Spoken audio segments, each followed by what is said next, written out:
Good evening, everybody. Wee Paddy here from across the Shuck, and I have my two usual supporters, Dan and Judd. And across the Shuck in America is Ben Belkin of Jack Wolf's Knives and Corey Dunlap of Corey Dunlap Custom Knives. And he's also got an interesting strop that he's going to show us tonight. And Corey, I'm just going to hand it over to you. Tell us a little bit about yourself, what you do, and these new strops. Tell us a wee bit about them. Yeah. Well, my name is Corey Dunlap. I'm a professional sharpener with over a decade of sharpening experience. I've sharpened close to probably 200,000 knives in the last decade or so. And I got into this from being a chef. I was a cook for a long period of time. Found my way into knives and sharpening, and then that transitioned into knife making after a long sharpening career. But one of the products I'm a registered dealer for is NanoHone. And they make a really awesome strop. I find myself using these almost every day. They work just like a sharpening stone. A lot of honing tools, especially if you're in a kitchen, you're all familiar with the round rods, and they call them sharpening steels, but all they really do is just kind of realign a dull edge or damaged steel. So this is actually a sharpening stone material on top of this aluminum tube, and it comes with a handle. And now this is a diamond resin bond stone, and it's being a flat surface, you're able to maintain the exact same angle as you would when you're sharpening your knife on a stone. It's very simple to use this tool and just keep a nice, flat, crisp edge. And they just work really well, and they come in micron size diamond measurement. So you're looking at something close to a 2000 grit or even something close to an 800, but because of the micron structure, you're getting a more uniform finish and a higher polish. Yeah. So a lot of times people look at 800 and say, well, I want to take my knives up a little bit farther. Imagine a knife that looks like it's polished closer to 2,000 or 3,000 grit, but has the toothiness and bite of, say, something 600 to 800 grit. That's kind of what you get from a product like this. And these are pretty small, so they're perfect for the folding knives or just your small everyday carry knives. They can go in a pack. For chefs, I kind of like the larger strops, things like this. So this is their larger size, and these can be made, they make them everywhere up to a 1 micron. So just a really cool little product, and the company that makes those is NanoHone. And they work on all knives. So I use them on things like the chef's knives that I make, you know, where you've got a very thin edge and very high hardness steels, to some of your more corrosion resistant steels. I like them a lot for the modern day pocket knives, your S35 VN, your S45 VN, any of those high vanadium alloys. I think they work really well. So it's just a great overall tool. I've been really, really happy, and it's a newer company, and I think some of the stuff they're doing is they're getting outside of the box a little bit, and they're creating a product that's pretty unique for the sharpening industry. And it's an industry that we're all familiar with, sharpening stones, and we've been using abrasives forever. So it's not every day you see kind of new technology happening in an industry that's tried and true. And they're easy to hold, just like you saw me strop there. Yeah. Even the longer ones, when you're doing a chef's knife, it's easier to use the longer one. And this is grippy, so you can actually lay it down on your table, and then you can work a nice downward stroke for stropping.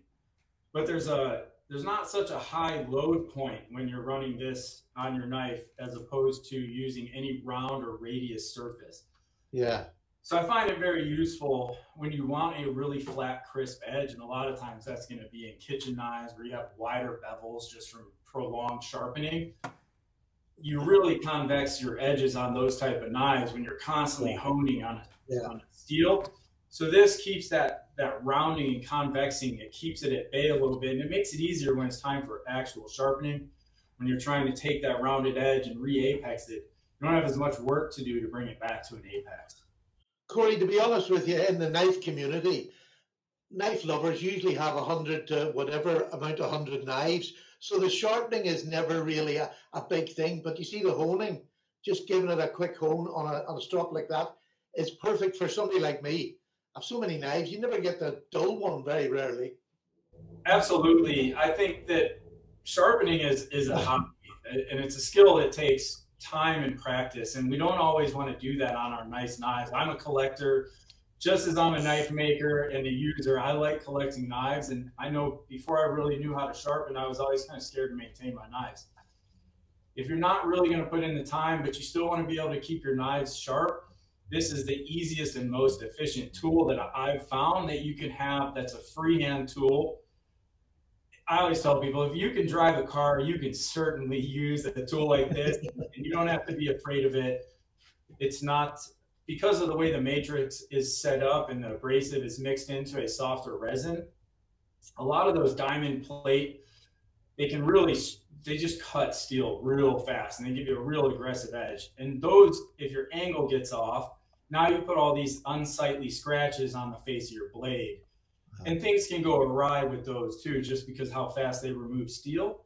But on these, they're much smoother. They're still very efficient, but you have a lot more wiggle room for error. You're not going to damage your blades or scratch up the surface in the same manner. And they last a lot longer. The diamonds aren't going to strip off of them. It's a renewable abrasive. It's not just a plated surface abrasive. So those plated diamond plates and steels, they call them, they can be really pressure sensitive. What happens is, as our knives start to dull, we start to press harder on that tool, right? The harder you press on that tool, the more you're breaking down those crystals, or you're stripping them off the surface. And now your tool doesn't work as well anymore. So anytime you can get a renewable abrasive where you're going to kind of kick out some of that bonding material and expose fresh abrasive, that's always your best case scenario. And this provides that. I will say they are top tier, so they are not a very inexpensive tool, but they are the top of the line lapping and flattening tool. For using this tool, if you're just a guy at home dropping your knives, you're not going to need to flatten these tools ever. You're not applying a lot of pressure. When we're grinding and we're working on a stone, we're pressing down. It's not just pressure and abrasive. We're trying to really work that steel to grind it. On this, you're just simply honing. So you're not able to put as much pressure to wear away that stone. So you're never going to need to flatten these.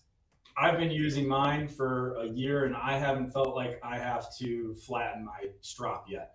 My stones, that they make the same material in a stone, right? So in an 8x3 on an aluminum plate, and this goes on like a stone stage. So now these, I press a lot harder because I'm really sharpening when I'm using this. I will unclog the pores on this, but it doesn't dish. It stays extremely flat, but it does load up. Just like if you've ever used a really fine sharpening stone, you get a lot of gray on the surface and you just want to unclog the pores. It'll do that. And that's what the diamond plates that they make, the lapping plates, work really well at. But with the strops, like I said, I've been using mine for a year and I have not needed to do any maintenance on it. Fantastic. I think there's a bit of a transition in getting used to these diamond resin plates that he made, because your expectations off of ceramic stones or these clay bond stones that we've been using forever, they just don't perform the same. They cut fast, but they polish really high, and they don't work up these really large burrs when you're sharpening on them. But sometimes I'm used to a lot of the sharpening that I get, it's really dull when it comes in. I always say, when you're here to see me for sharpening, it's beyond what you can do for regular maintenance. So it's more a repair and a restructuring of your edge than it is an actual just touch up or light sharpening. So I have to use some more aggressive stuff, and I'm used to using really aggressive stones and being able to cut down real fast and feel the burr real fast. And these are just more precise. That's why he calls it nano, right? We're in kind of a micro lens of what we're doing. So they're really nice. But it was an adjustment, and once I got used to using them on a regular basis, I finished 99% of the knives I sharpen on those stones. I absolutely love them. Yeah, I sold my diamond DMT because they were about £100, I think, for 3 small ones. But they do this is the thing, because they're not a resin bond. Basically, once you use them, and I've had them about a year, they're done. The adhesive in the diamond starts breaking away, and it's exactly what they just turn flat. They just turn dull. I mean, they're still good for a non-professional level, but you have to imagine. Sometimes I'll see 30 knives on them stones a day. Yeah, you know, so it's insane amounts of sharpening, and it is the truth.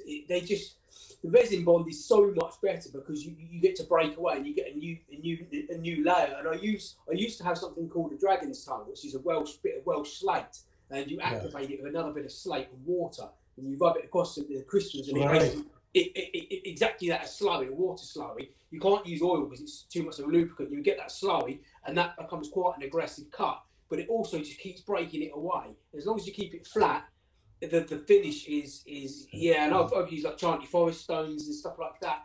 But I love diamond stones, but some of the older traditional stones, like my Washington stones and stuff like that, they're just like, wow, you know, just you can't. It's hard to you know, you ain't beating that diamond resin. That's the titties. Everyone knows that. But to tell a traditional guy that you know it's like carborundum for me. If I get a pocket knife, like an opener or something, and there's carborundum about, then that high carbon still is going on that carborundum onto the shop, done. But and the thing is, like I wish I had resin bond stuff, but in the UK it's so hard to get stuff, and it's so expensive over here. But like them strops and that, wow, they just it's you know, Ben, you are so lucky being in America because stuff for you is just at a hand's reach, you know. But us to get that sort of stuff, and I've got the one Stephen gave me, I've got my diamond ones, I've got a full Tormek sharpening system, and the Tormek is like, I've got the top T800. If anyone knows what that is, that will do anything from wood carving chisels to, you can buy the diamond stones that go on them. That will do, and it runs in a trough of water at a particular speed and torque, so it never bogs down. So if you put an axe on it or you put a knife on it, the speed and torque remain the same, and it grinds up into the blade. And then you've got about 20 different jigs, and you can get everything perfect. Then you strop them. Resin bond things are definitely exciting, and they're definitely the way forward, because the diamond probably will last forever, because you only scratch it. You can't really damage it, can you? Because it's just scratching a material softer than it as such. But when it hits each other and it bashes about, the problem is with the DMTs and the flat plates that aren't sprayed on with like a zinc plate, and then they make sure they're perfectly flat and spray the diamond on. They're great, but the adhesive breaks up, and especially when you're trying to unclog it, if you're using the soap or wiping it down or whatever, this breaks it. It's not the diamond that breaks, it's the adhesive. This breaks away. But when you've got like a resin bond one, so you can wash it, and I religiously got to clean my stones up, bit of soap and water, and make sure all the crap's out of them. But resin bond, 100%, diamond resin bond is the way forward, because you can, like you said, flatten it, break it away, and you've got a complete brand new stone again. Where with your traditionals, they'll dish, or they'll clog so much quicker, or like I said, the flat plate diamond, it's good, but it's very limited. Like I've had mine a year and I've just sold them, and whoever has them will love them.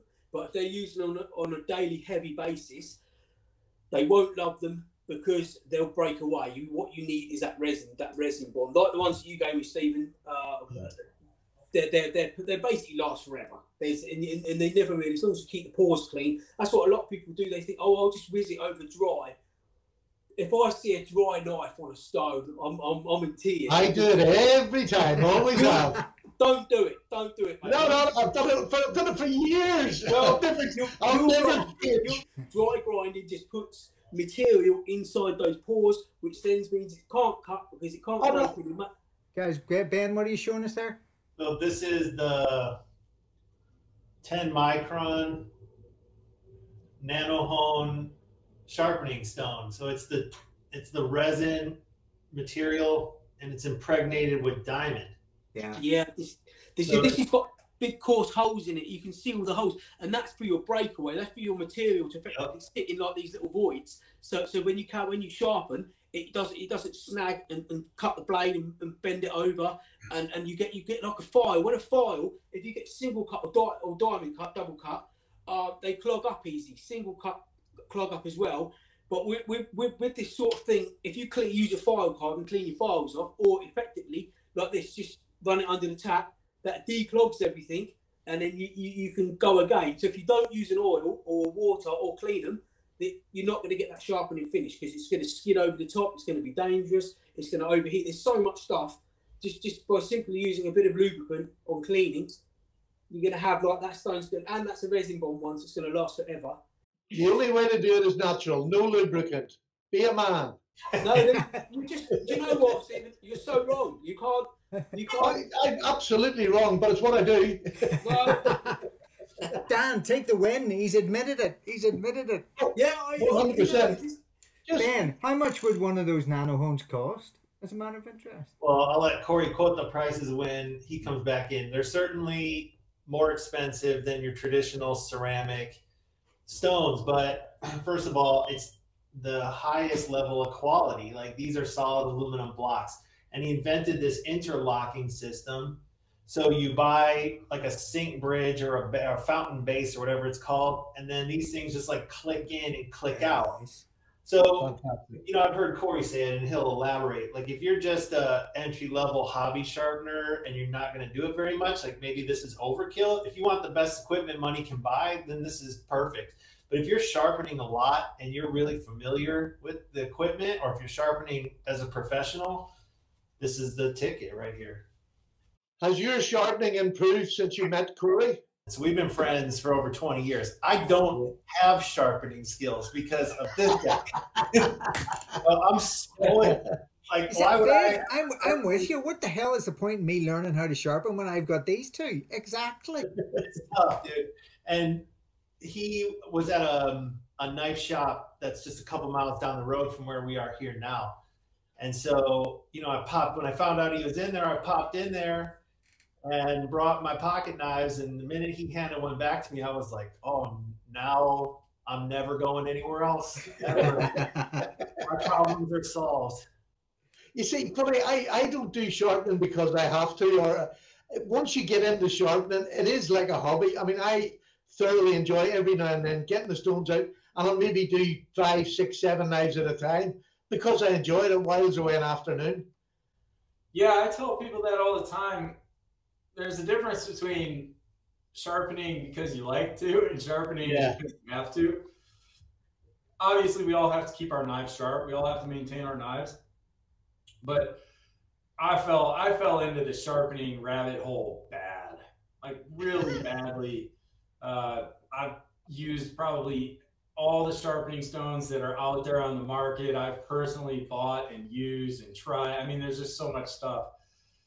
It's a lot of fun, and it can be a hobby. And I encourage people to sharpen, but you know, in certain instances, if you're not into it, don't do it. If you're not into it, you're not going to get great results. Like anything you do, you have to have an interest in it. You have to find satisfaction in it if you're going to get some positive return.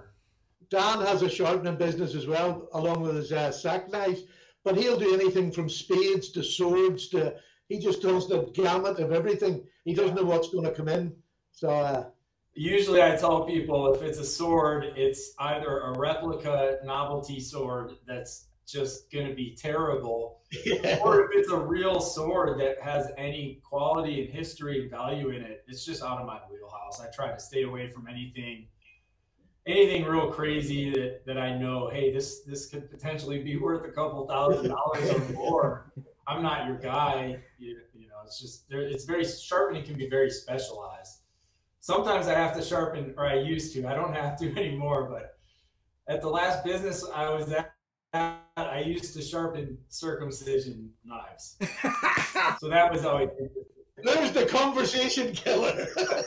No, that's a niche business. That is a niche business. That one definitely. So It's But funny, it's gonna take place. It's gonna be done somewhere. Come on, so there's two schools of thought on it. One is you have the surgeons do it in the hospital. It's very medical, right? And then the other is it's very ceremonial. Yeah. So the guys that do the ceremonial circumcisions, they have their own knives. Yeah. It's part of their, and those are the ones that I would sharpen. So, but hey, you know, it's a testament to how sharp can you get this? Well, I get it sharp enough to the stage that Ben was talking about. oh Yeah. So these are, this weighs, I think it's about 4 pounds, 3.8 pounds, Wow. like that. Machined aluminum, and it's got those buttons on top.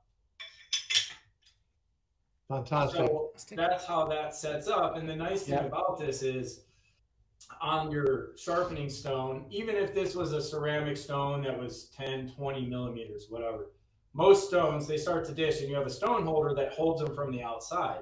And eventually you sharpen down and now your stone's being held and you have this little rubber stone holder sticking up above where you want to be sharpening. So this allows you to use that stone basically until you hit the aluminum. If you have another stone from another company and you want to use this setup, you just stick your other sharpening stone to the aluminum plate. But these are just really nice. Nothing gets in your way. So that it actually goes, he has a rectangular tray where you can actually set up 3 of these side by side.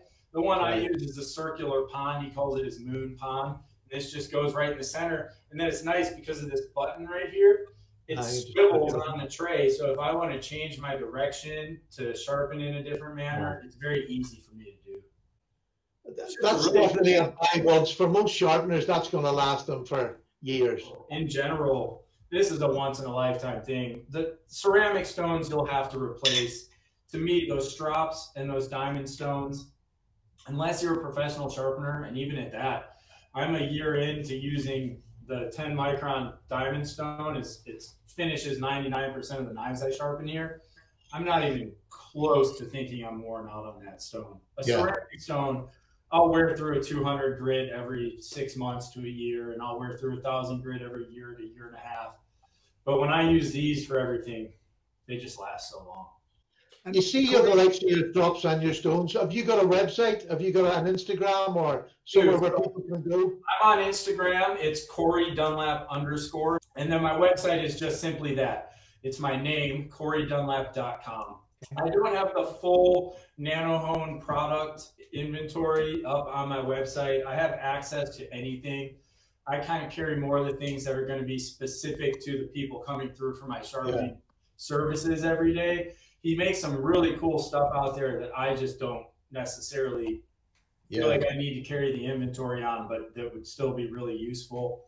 Some of the other things are he is making now, if you're all familiar with like the Wicked Sharps and the Edge Pros and the TS Prof, any of those angle guided systems where you have the 1x6 stones, he's making 1x6 for all of those systems as well. About half of my subs are in Europe, UK. Are you happy to send your stuff like your knives or the stropping things? Is there a way to get them to Europe or? I don't see why it would be an issue. I know that Ben does international shipping. I don't believe that shipping to the UK would be an issue at all. If you are a customer overseas and you're interested in one of these products, just email me and I'll run the figures on what it looks like to do international shipping. I have no problem. Most people, especially knife buyers, they're used from buying them from America as well. It's not something new. Well, I would think in the future, Corey, we'll maybe have you on your own. Not that Ben's a hindrance, but we'll have you on your own. If you could make a small fixed blade with exceptionally high quality and a really lovely hollow grind, you know, competition is good. You mentioned a buoy there, Corey. So I have a local guy that I work with for the leather work, but I'm going to show you the sheath anyways because it's nice. So I had this ray skin sheath made, and it's a frog style. And then, so I did make the knife. It's a forged blade, and now that's a hand-drawn etched flower. Gorgeous. That's going to be on both sides. And then it's a stainless steel guard and spacer with a brass spacer in there. And what's the blade steel? The blade steel is 1084, and then that's a redwood burl sculpted handle. It is stunning, mate. That really is something to be gorgeous. proud of. It's beautiful. And you're very fond of the hidden tang. Yeah. It's You know, an awful lot of the fixed blade knives that we see are just slabs on the side of a full tang. so I think that I do make full tang knives also. A lot of the smaller EDC fixed blades I make will have riveted handles, and I like to do the slab handles. I'm an American Bladesmith Society member. I guess I'm an apprentice smith now. I plan to test for my journeyman smith. The plan was to do it this year. I hope that I can still do it. I just don't know if I'm ready to put myself through the crunch of getting my judging presentation knives put together by June here. But all of those knives have to have guards on them. and or bolsters, and the bolsters would have to be pinned on or soldered on. Mm-hmm. So more than anything, I do a lot of hidden tang work just to really keep that fit up practice in my head and there, because that's what I'm going to have to do for that particular testing. Corey, it's been an absolute pleasure talking to you. Now, Stephen, you'll forgive me for saying this, but time is moving on, and we haven't even talked to Ben yet. Now, it's been much more interesting talking to Corey, because everybody's heard enough of me. Gotta get a more handsome, more interesting guy on every once in a while. Well, there's that. Hey, here we go. Let's make Corey again. I just love talking to you, and I think we'll get you on maybe in the new year sometime and do more on your custom knives and get that out to people to see what you're making, because that's some beautiful work. And reach out too if anybody watching or anybody wants to just touch base, talk to me about sharpening. I'm an open book. I'm a sharpening nerd. I enjoy it still, even though I do it every day. You can email me at corey@corydunlap.com. I'm happy to share any info on knife making or sharpening, whatever. I might not have all the answers, but I'm always open to having conversations. So if there's anybody out there that wants to reach out. And I'm really active. I would say I don't do the best at posting every day on Instagram, but I'm active in responding to people, and anybody that wants to reach out that way and message me or has any questions, Instagram's super easy, and I'm always on there, so I'm quick to getting back. I appreciate you having me on. It's been a lot of fun. I'm gonna let you guys have your way with Ben here, and I'm gonna but, thank you very much for taking time out of your day as well. Nice meeting you, and you, Ben, and hopefully we'll see you soon. Take care, my friend. Happy New Year. Thank you. All the best. Now, Mr. Ben Belkin, let's talk about this baby.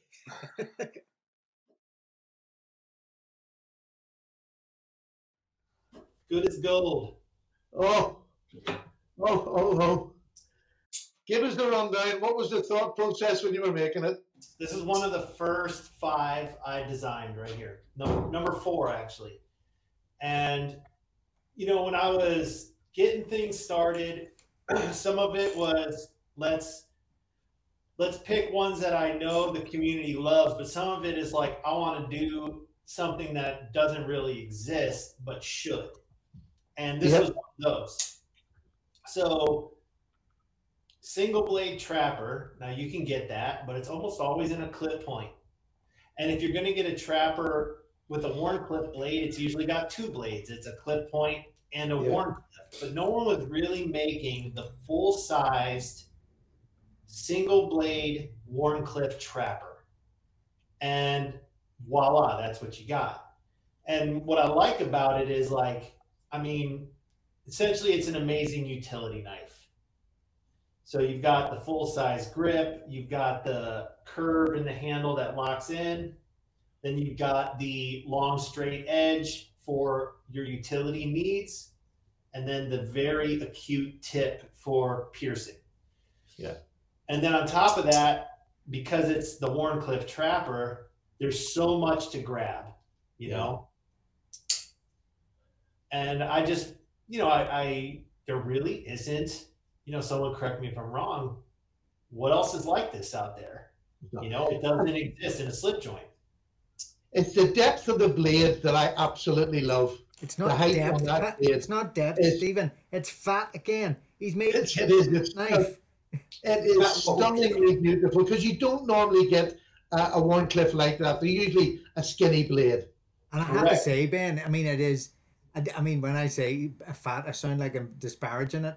I love that one. I just think it's a gorgeous looking Wharncliffe, because there are so many. I mean, I have a few Wharncliffes, and I love the Wharncliffe, the blade. But every now and again, they become so anorexic, so skinny, that is a revelation in terms of just the dimension of it. It really does give you an awful lot of beef to the blade.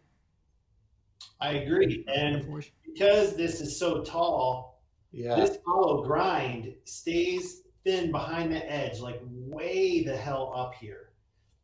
And so I was actually showing that on my video that I done, the first impressions. And when you turn the knife, you can actually see how far you go up, and it's just below the nail nick. It's just So thin. Yeah, it's up there. And so when you cut with this thing, like there's just so much of this stays thin as it's going through the material. It's, man, it just gets work done. You know what a good test for that would be, Ben? What's that? Really? A wee bit of Serrano ham would be a good. Oh, I just happen to have one. Oh, look at that! Look at that! Go on. We named it Penelope today. You guys want to know the story behind that? Because I think people are going to be like, what the hell is that? Yeah, go ahead. So Corey and I, we're not small guys, right? We love to eat, and we're always just talking about food, like constantly. We're complaining that we're hungry.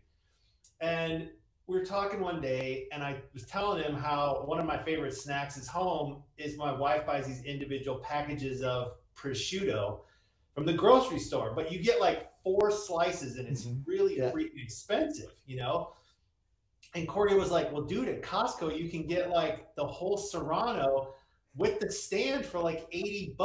And I was like, I whipped out $80. I'm like, get it.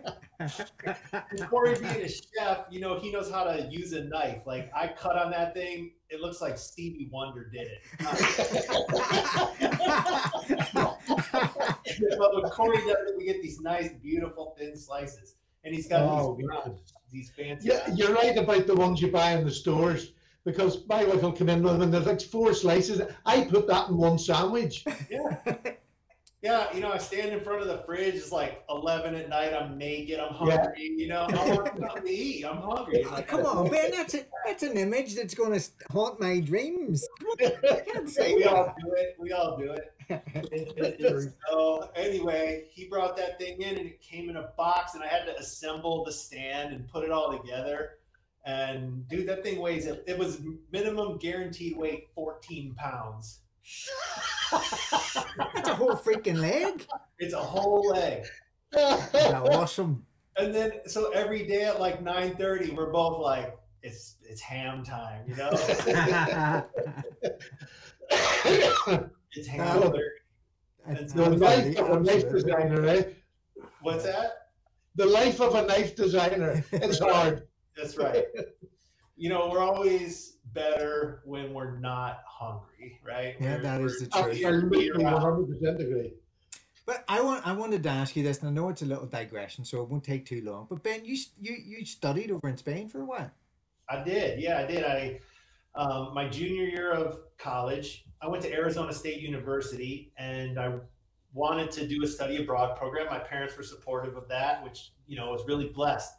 And there's something interesting about Spain. I didn't know anything about it, but obviously it's super culture rich. And so I ended up finding a program and some buddies to go with. And I went and I lived there it was a 3-month program. I lived with a family. This was the interesting part. So I was going to go with my friend from here. And there was multiple universities at one school. So I was going with one buddy locally. And this was when September 11th happened, right before we were going to leave. Right. And his parents would not let him go because they were afraid of him traveling internationally, literally right after it happened, like a couple months. Yeah, that's right. 2002, it would have been 2001 was September 11, and then you went. Yeah, so then we went in spring 2002. So it was just the following, spring semester. So anyway, I was like, I'm going, I'm not afraid to travel. And so I went by myself, and I ended up rooming with this kid from Louisville, Kentucky. And we lived with this family, and I met him, and I'm like, do you speak Spanish? He's like, no. I'm like, neither do I. But this family didn't speak a word of English, not a single word. So it was trial by fire, man, in that town, because Sevilla is all Spanish speaking. Yeah. I spent a year in Huelva, which is just north of Sevilla, and we used, as I was saying to you on the website, we used to go down for the weekends and spend, because Huelva at the end of the tail end of the 80s, Huelva was one of the most chemically industrial towns. It was horrendous. It was like something from a horror movie. I rest assured that it has improved no end since it's in the 30 years since. But Sevilla was just fantastic. the food, the music, the lifestyle. It was just awesome. So I was just curious to say it when you mentioned it. Because honestly, a few months in Spain, especially right in the heart of the culture and living with a family, it is something you never forget, though, is it? It was an incredible experience. I'm so thankful for it. And if I could snap my fingers and go back in time, that's where I would. If I had one chance to do it, I'm going back there and I'm going to relive that experience because it was just incredible. Incredible. Like those legs were hanging Yeah, in in the the water. bar, in the bars, for goodness. In the bar. Yeah, And just you wanted a piece, boom, it came down from the ceiling and they sliced that sucker for you. And yeah. oh man. So yeah, Ben, you and I will talk some more about it at another date. But sorry, back to the knife. Back to the knife. So of course my camera is not very good, but this is dark matter gold, and you guys have seen dark matter blue on the sharpshooter, red on the canine, purple on the vampire. But this one is dark matter gold, and of all the dark matters, this one is different because it has pretty much gold all throughout. Yeah. I've been meaning to ask the owner over there, like, what makes this one different that you have this gold literally laced throughout the whole thing versus the other one's just a splash of color? It must be a different ingredient, presumably. But this is stunning. I mean, if anybody wants a better look at this, look on my Instagram or my website. But I love the orange, the jungle wear or whatever it's called. Yeah, that one's Mars Valley, and that Mars was Valley. I'm not trying to take away from any of the others. I just thought, for the folks at home who may have seen the dark matter up until now, this is a different ball game. And when I pick colors, I try to offer variety so they're not all within the same shade. So there's orange, the Mars Valley, we've got gold, we have blue and purple, the Timascus, and then the two different colors of micarta. Beautiful. And they really seem to be taking off now. People are so excited for what's coming next because you are throwing that different one in every now and then that just changes it all up. Yeah, there's a lot of things I could do to make my life easier, and I refuse to do any of them. I don't have to change the color of the cloth every time. I don't have to change the handle material every time. Like I could be buying, everybody likes purple haze. Okay, I could just buy 100 sheets of it and put it on everything. But it's the easy way. I don't like to do things the easy way. This whole journey hasn't been easy. No, definitely not. Here's a quick question. If you recap this year for you, what has changed in your life this year? That's a great question. So there was a major milestone this year, which was starting sales, right? Because it took me 16 months to get there.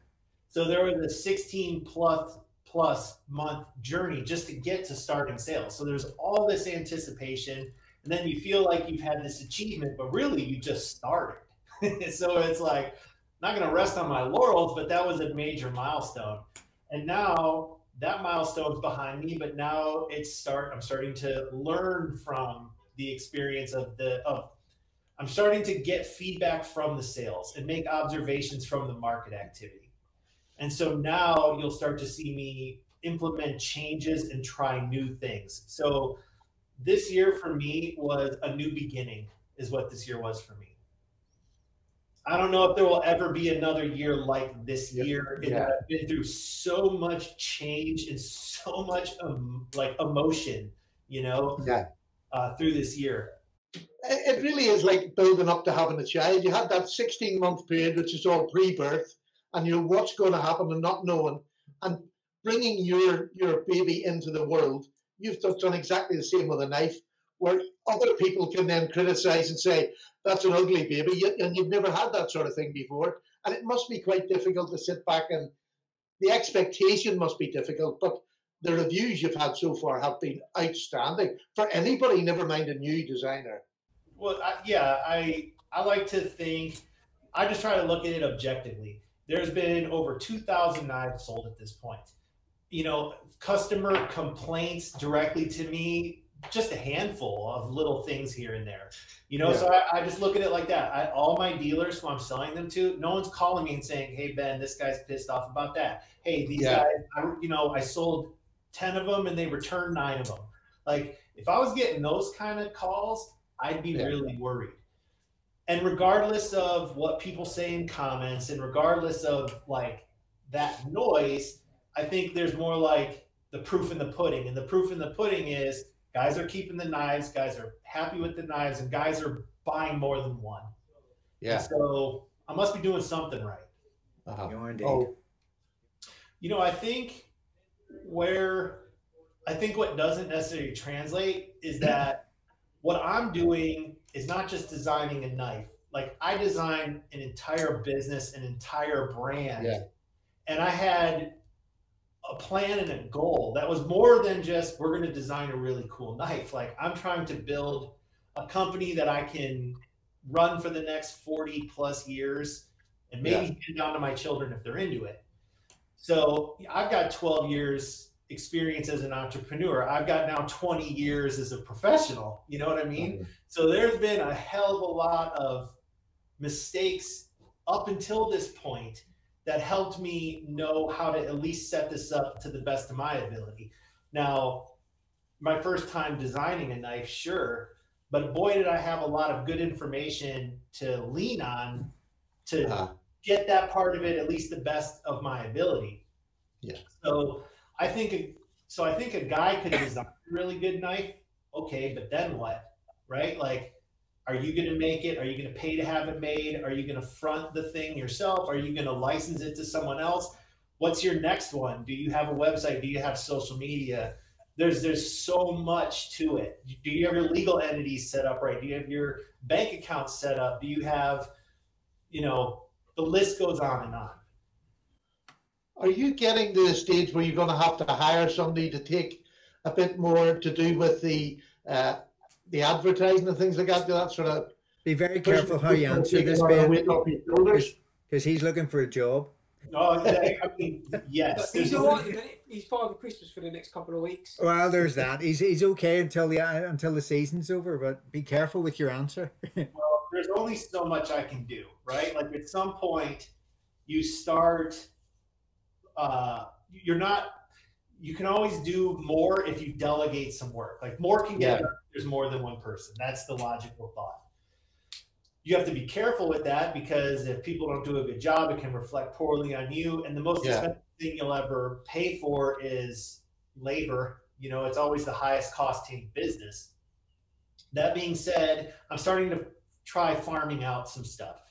Like, I hired a guy to do some Instagram videos for me, because I have this like narrow window in the morning after I wake up and eat breakfast and before I have to take my daughter to school. There's like a 10-minute window where I can go in my backyard and film an Instagram video.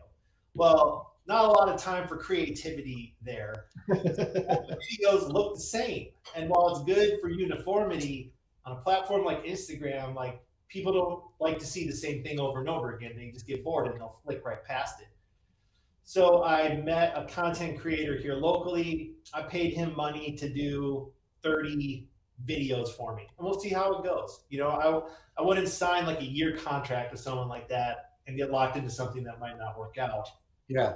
But I'm giving it a try. And then I've got someone else I've made an arrangement with to start posting shorts to my YouTube channel. Like, Jack Wolf has a YouTube channel, 250 people on it. I don't ever make videos for it. I mean, you guys kind of have YouTube handled. You know what I mean? Yeah. Yeah. But it's if someone can step up for a reasonable fee and maybe put some content out there, like, I'm willing to give it a try. Yeah.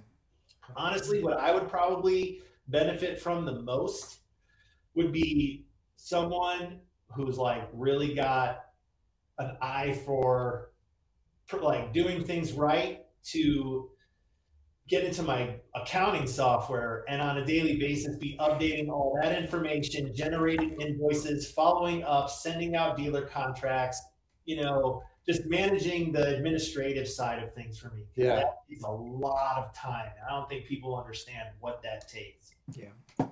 Knives get made, knives get checked, knives get packaged, knives get shipped, knives get dropped, boom, we do it again. Yeah. So there's no room for messing up, really. Like there's a little bit of room. We can make one mistake, but we better not make two. Yeah. You know? Well, look, I think you're not going to have any problem with this one. I think this is a cracker. And I say that every month. And I keep saying on my channel, I can't not say it because it's true. For goodness sake, Ben, would you make a crap knife for once and then something different to say? I'll tell you what. You know what? If there's one you guys don't like, let me know. You're not going to hurt my feelings, right? Like, Ben, I'm not, you're one of the crowd now. So I mean, you honestly think we'd hold back if we didn't like it? Come on. I'm quite sure you would let me know more than once. But the way I've approached this is, there's consistency between a lot of these models. Like there's things that I don't change for the sake of changing, because fundamentally I think that's what makes a good slip joint knife, right? It's going to be like the materials I've chosen, the way they're constructed, how thick all the layers are that make up the knife, the type of grind, the type of finish, the way the action feels, the way it looks. Like there's a consistency to my line. So if you don't like one of them or two of them or three of them, you probably won't like any of them. But if you like a few of them, you're probably going to like them all because they're brothers, you know?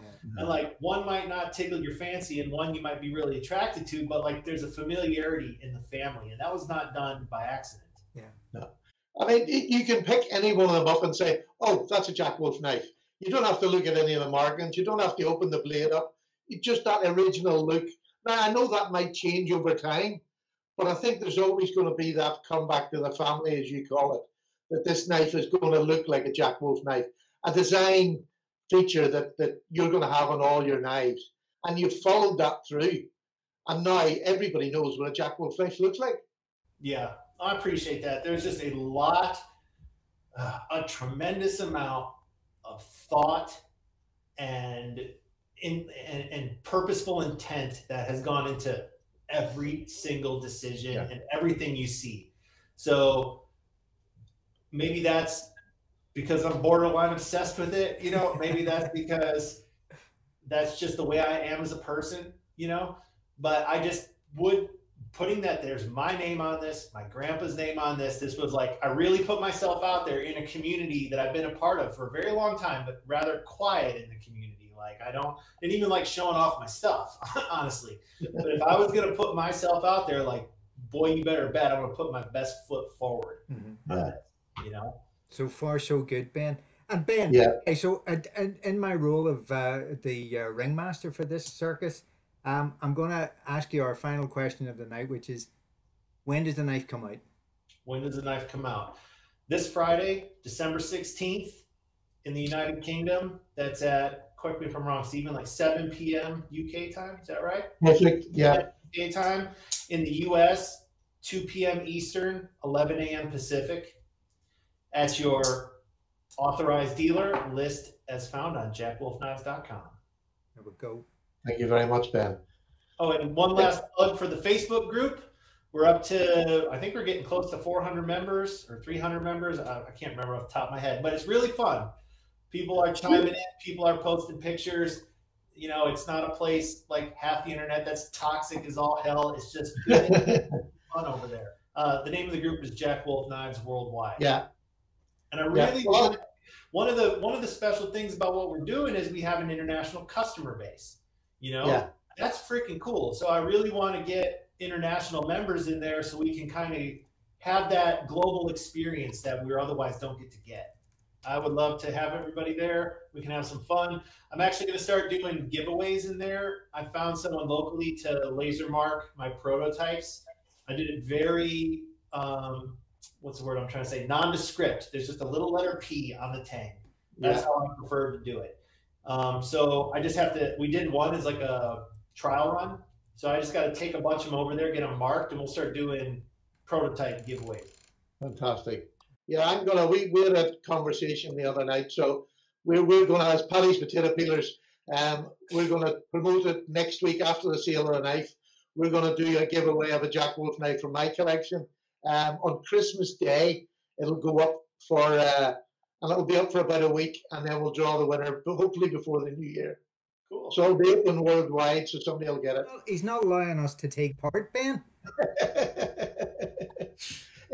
It's going to be the Lanny's clip, which is a very special one. I'm not just giving away one that's epic. The Lanny's clip is a beautiful, and I feel that it's worth the giveaway for Christmas for the first year.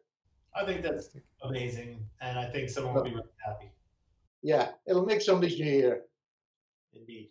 So, if we're all done, we're going to shoot off. Ben, thank you so much for your time again. So appreciate it, and thank you to Corey. And we'll get him on the new year and give his knife custom shop a bit of a boost. Yeah, he won't talk himself up, but I'll tell you what. When you not only are these beautiful, but he was a chef for a long time, so he understands how it's supposed to be made to perform. And the guys that buy these things, they're always like, "Holy shit, this is a nice knife." Once it just falls to a tomato, it's game over. Wow. Beautiful. I can't wait to talk to him again. Really nice fella. All right. Thank you, boys, very much for joining in. Thanks, Ben. Thanks, Dan. Thanks, Stephen. Take care. All the best now. All the best, guys. Take it easy.